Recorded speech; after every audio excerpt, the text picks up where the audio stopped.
Prometi a vocês que falaríamos sobre os principais pontos destes testes de pré-temporada e temos uma unanimidade aqui entre os especialistas de quem é a equipe mais rápida. Então, nós vamos falar sobre isso agora, já pedindo perdão pelo áudio. Eu ainda estou arrumando as coisas aqui no novo apartamento. Sim, efetivamente estou no novo apartamento.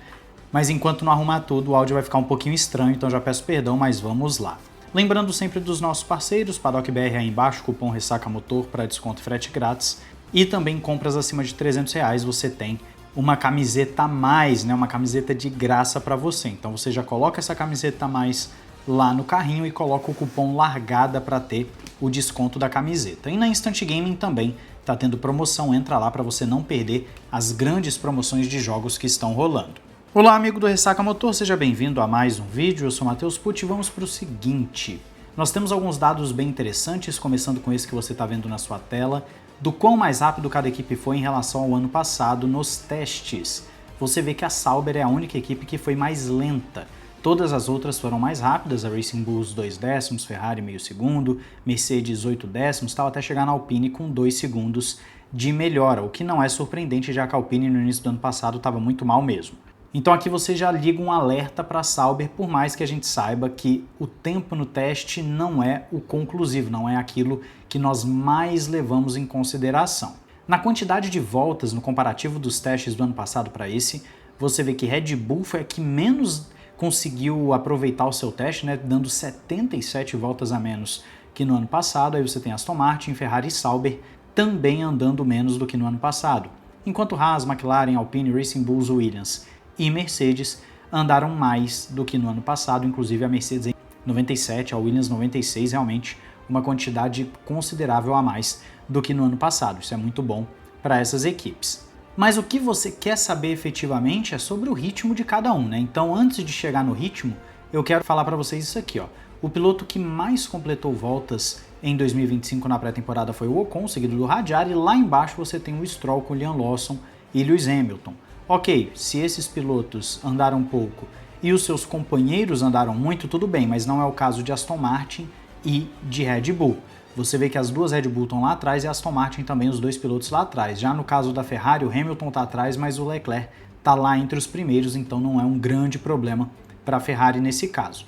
Mas para o Hamilton em termos de adaptação mesmo.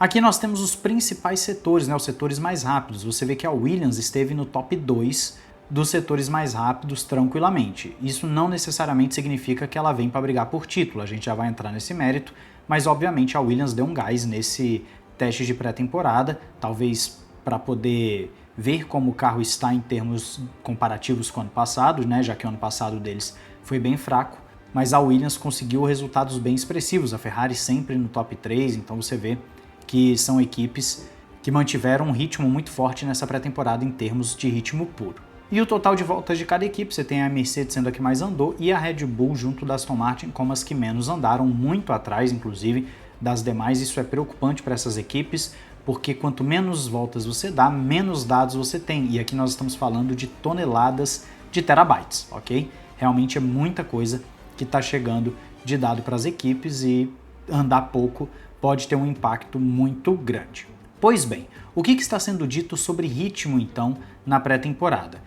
Aparentemente, McLaren e Ferrari são as duas equipes com o melhor ritmo de corrida e a Mercedes estaria muito próxima delas. Só que qual seria o ponto fraco aqui, tanto de Mercedes quanto de Ferrari? A Mercedes teria um problema mais para o final dos stints e também com temperatura, assim como no ano passado, enquanto a Ferrari teria problema de desgaste, assim como nos outros anos. Então, os problemas meio que continuam de um ano para o outro, pelo menos nesse spec que está lá na pré-temporada.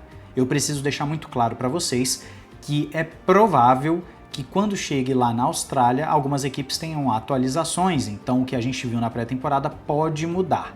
Mas hoje o que está sendo visto é que no ritmo de corrida a McLaren é a equipe mais consistente, mais rápida e a que tem menos problemas. Ela seria o top 1 tranquilamente, ok? Ferrari com os mesmos problemas do ano passado e também a Mercedes, por mais que essas duas equipes tenham melhorado no ritmo geral. A Red Bull é uma incógnita, parece que ela também está rápida, mas ficaria ali oscilando mais do que as outras. Então a Red Bull tem um probleminha e isso pode ser muito por causa do assoalho que eles colocaram no último dia que não funcionou. O assoalho simplesmente não deu certo, a asa dianteira até parece que funcionou, mas o assoalho parece que não deu muito certo lá para a Red Bull.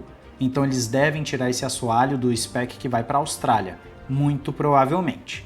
Agora, existe uma unanimidade entre os especialistas. Eu vou deixar 5 matérias de especialistas diferentes aí para vocês, falando o seguinte: a McLaren é a equipe a ser batida. A McLaren, pelo menos com o spec da pré-temporada, é a melhor equipe.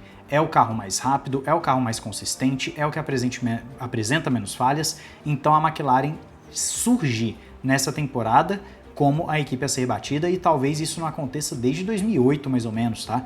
2007, 2008, possivelmente. Nós não temos uma McLaren como sendo a favorita há muito tempo na Fórmula 1. Ela chega realmente para ser a melhor. Inclusive eu vou botar aí uns dados de stints para vocês, passando aí o stint 2, né, que foi feito no dia 3, a McLaren sendo a mais rápida com seus 2 pilotos. Você vê claramente.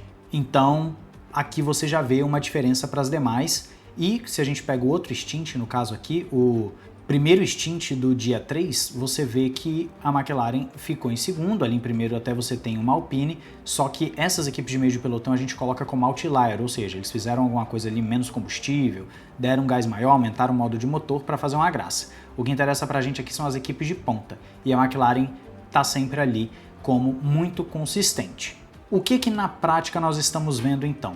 Que a McLaren seria a equipe mais rápida de todas, mais consistente, e em segundo também é quase uma unanimidade que ficaria entre Mercedes e Ferrari. Essa seria a briga pela segunda força, só que curiosamente Ferrari e Mercedes não estariam tão atrás assim da McLaren, ok? Não seria uma diferença brutal, não seria uma coisa assim de um domínio como foi a Red Bull em 2023, por exemplo. Então é algo muito mais tranquilo de ser tirado, inclusive alguns portais estão tratando a Ferrari como sendo muito rápida, só ainda imatura, ou seja, um carro que precisa ser melhor compreendido pela própria equipe, que aí, uma vez que eles conseguirem compreender, vão andar rápido. Isso é importante ser dito porque existe a possibilidade da Ferrari disputar esse título então. A Mercedes, ela oscila mais nas análises, tá? Tem análise que coloca ela como segunda força, algumas análises como terceira e uma ou outra como quarta. A Red Bull é a que mais oscila nas análises, é a equipe que temos menos dados concretos, é a equipe que mais oscilou das primeiras ali. Então a Red Bull é uma incógnita, pode ser que ela chegue brigando com a McLaren, como pode ser que ela seja a quarta força. É uma coisa que vamos ter que esperar para ver, lembrando mais uma vez que o spec da Austrália de cada equipe pode mudar e com isso a ordem de forças também. Nós estamos falando aqui de pré-temporada e na pré-temporada esses são os dados que nós temos. No caso da Sauber, que muita gente me pergunta, Matheus, fala aí do Bortoleto e da Sauber. Ao que tudo indica, também é uma unanimidade que a Sauber é a pior equipe de novo. Ela não conseguiu evoluir a ponto de bater alguém, só que ela estaria mais próxima do restante do pelotão do que no ano passado. Ainda assim, não seria o suficiente para, por exemplo, bater Haas, para bater Aston Martin, para bater Racing Bulls. Ela ficaria mais para trás. E ali no miolo do grid é que você teria uma mudança drástica de performance. Você teria Williams e Alpine brigando para ser a equipe principal. Eu apostaria mais na Williams, só que a Alpine também pode estar escondendo o jogo, nós sabemos bem disso.